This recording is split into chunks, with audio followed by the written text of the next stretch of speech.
What if everything you've been taught about shmoney is untrue?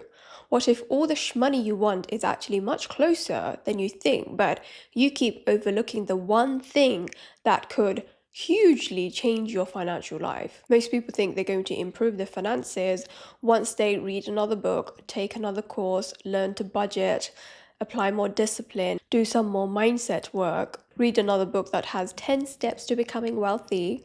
But millions of people have read books like Rich Dad, Poor Dad and still find themselves financially sabotaging, not manifesting the kind of shmoney they would like, or they are manifesting the money, but they are invariably sabotaging it.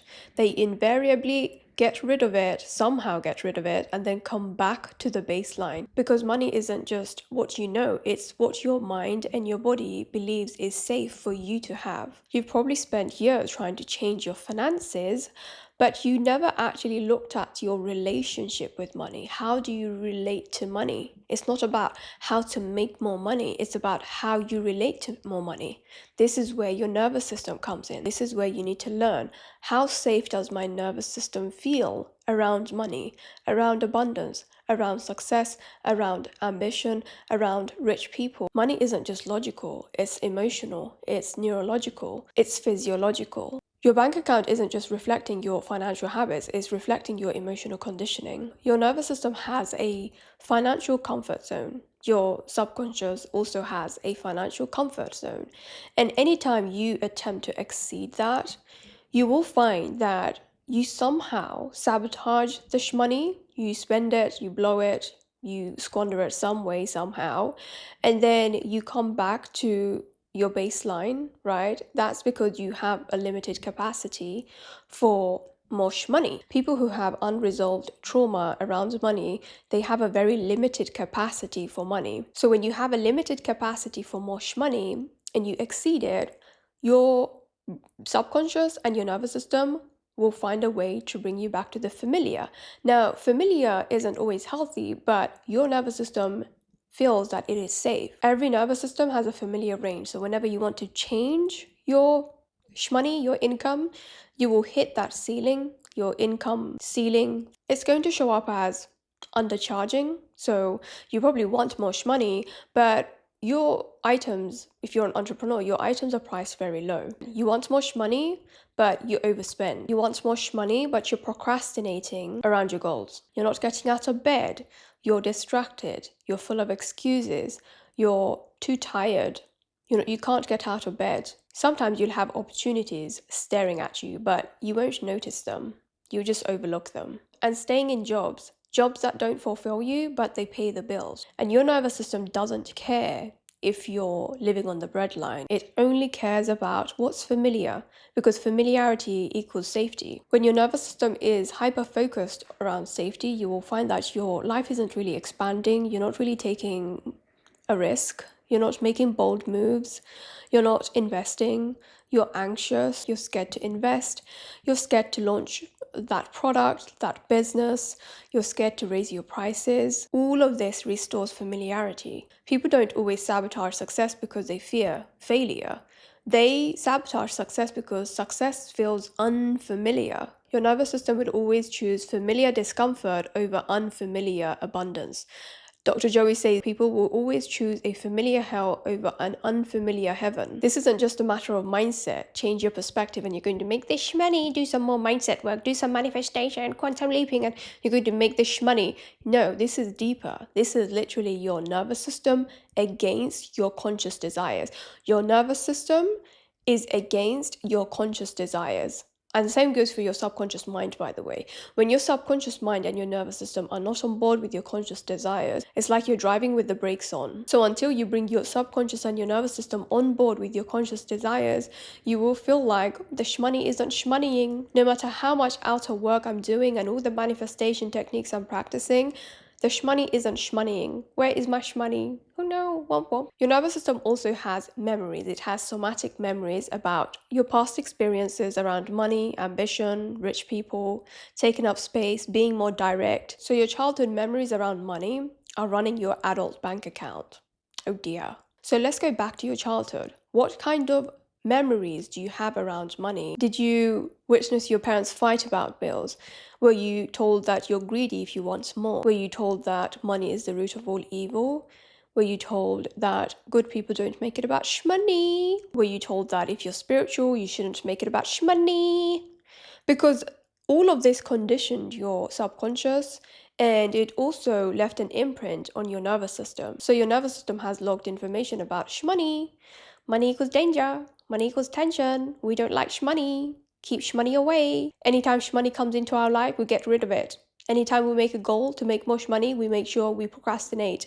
We make sure we don't actually do the thing that's going to change our income, because we remember money didn't feel safe. Money made us feel pain. Money made us feel threatened. Money made us feel unhappy. Yes, I'm sorry, but that's exactly how your nervous system is communicating with you, but you're not listening.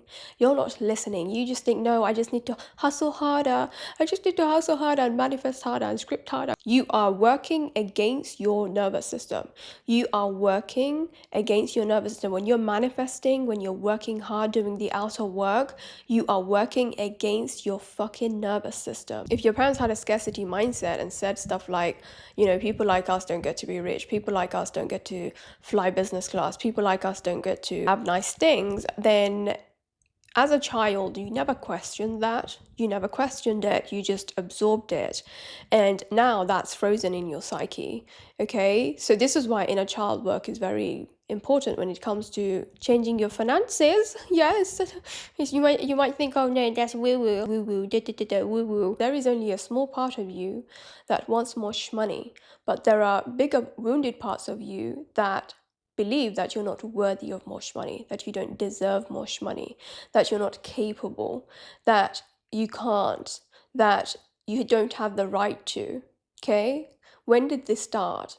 This started in your childhood, when you couldn't question things, when you didn't have analytical skills, and anything anyone said you just absorbed and you believed. And now you're adulting, trying to change your finances, and your finances are not financing because you haven't integrated those wounded parts of you.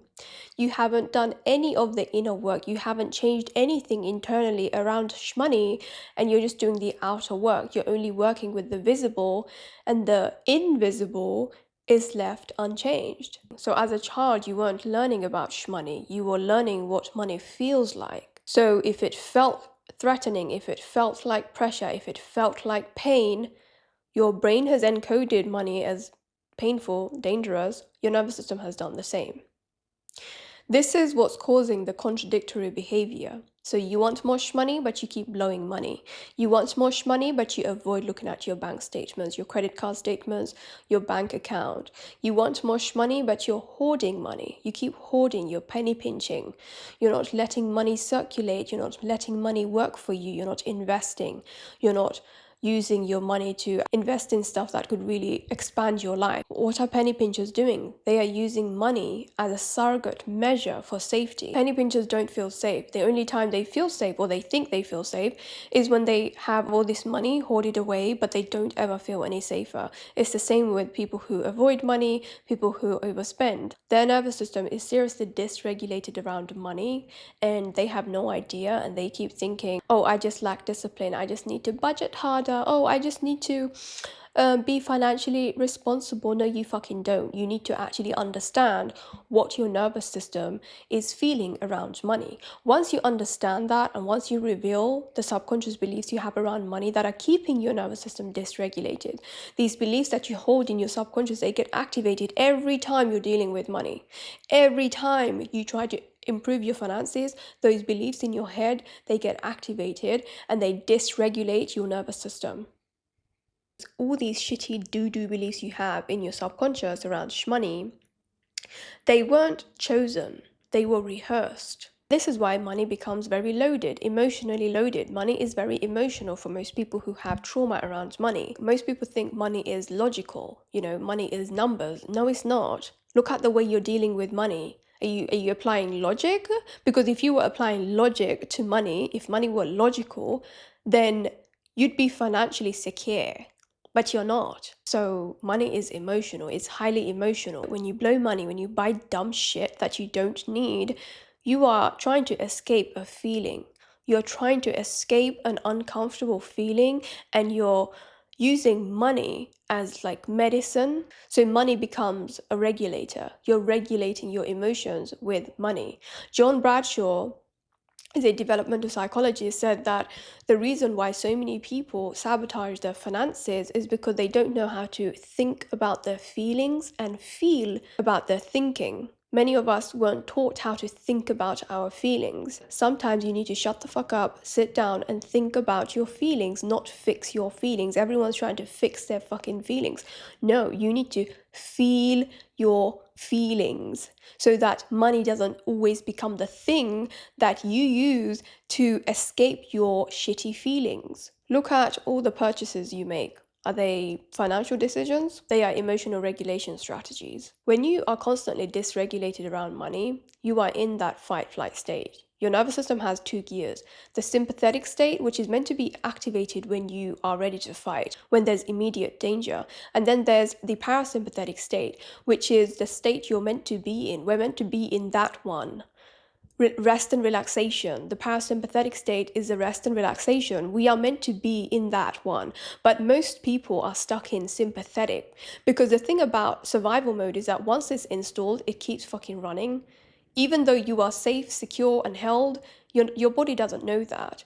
It's tagged money as unsafe. It's tagged love as unsafe. It's tagged a bigger life as unsafe. It's tagged ambition as unsafe. It's tagged taking up space as unsafe. It's tagged visibility as unsafe. All of this is keeping you broke. When your nervous system is stuck in that sympathetic state, the fight-flight state, which causes stress in your body, by the way, and when you're stressed out, you cannot make sound decisions, you cannot think clearly, you cannot think creatively. In the fight-flight state, your brain prioritizes survival. So you're not thinking long-term, because it's just thinking about how to survive right now. Impulsivity increases. You'll notice that you make more impulsive decisions rather than decisions that could really help you become wealthier, help you expand your life, help you find love. This isn't weakness. This is biology. You cannot build long-term wealth from a nervous system that's fighting for short-term survival. And most people don't acknowledge their self-concept around money. Like, what's your money self-concept? Because that also sets your financial ceiling. If you are someone who says stuff like, I'm bad with money, guess what? You're not stating a fucking fact. You've just given your brain instructions. So now your brain is going to subtly guide your behavior to prove that you are indeed bad with shmoney. You're going to be racking up debt, squandering your shmoney, making bad investments. People who have this money self-concept, like I'm bad with money, they also have this damsel in distress sort of energy. Like, they want to be saved by someone who will help them with their finances, because they deeply lack self-trust. So whenever they're dealing with their finances, they'll ask like 10 people before they make that decision, because somewhere along the way someone said something to them or did something to them that really made them lose all self-trust. Now they are constantly doubting their decisions around money. If you're saying stuff like, I'm always broke, I can't save, I'm not successful, I'm such a loser, you are not stating facts. You're giving birth to self-fulfilling prophecies. And your brain seeks consistency. Identity creates behavior. Behavior creates evidence. Evidence reinforces identity. Loop, loop, loop-de-doo-de-doo. Your subconscious would rather be consistent than successful. Oh dear.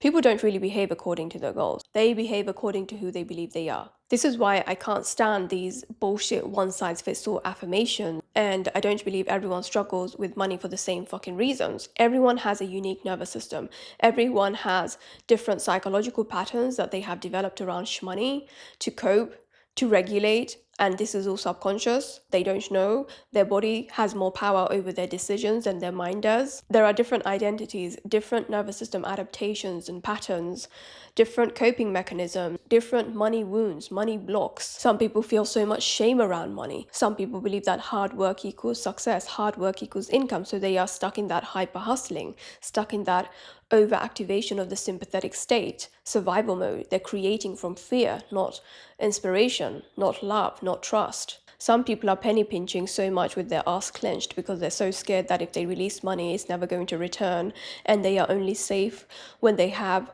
all this money stashed away.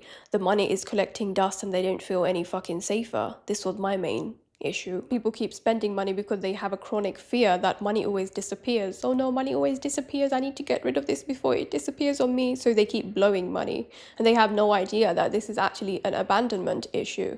A lot of people have abandonment issues that they are projecting onto money. And then some people genuinely believe that rich people are bad and being rich is bad or wrong. But they also want shmoney. More shmoney could improve their life, but they are so scared to admit that they want more shmoney. They have decided that they are actually too evolved and they're morally superior, living a middle-class life, and they will judge all the people who are making more shmoney, who have made more shmoney, who are going after their dreams. Some of these people actually left some hateful comments on my content. It's so sad because they don't actually see the logic in what I'm saying, because the wound has taken over. The wounded belief that being rich is bad or wrong, and people who want more are greedy. The wound has taken over. It has such a strong hold over them that they cannot even see. They're so blinded, they're too far gone. Like, I can't help them anymore. They're too far gone. You see, there's so many different patterns the nervous system has developed to protect you from shmoney, because shmoney caused you pain when you were a little child.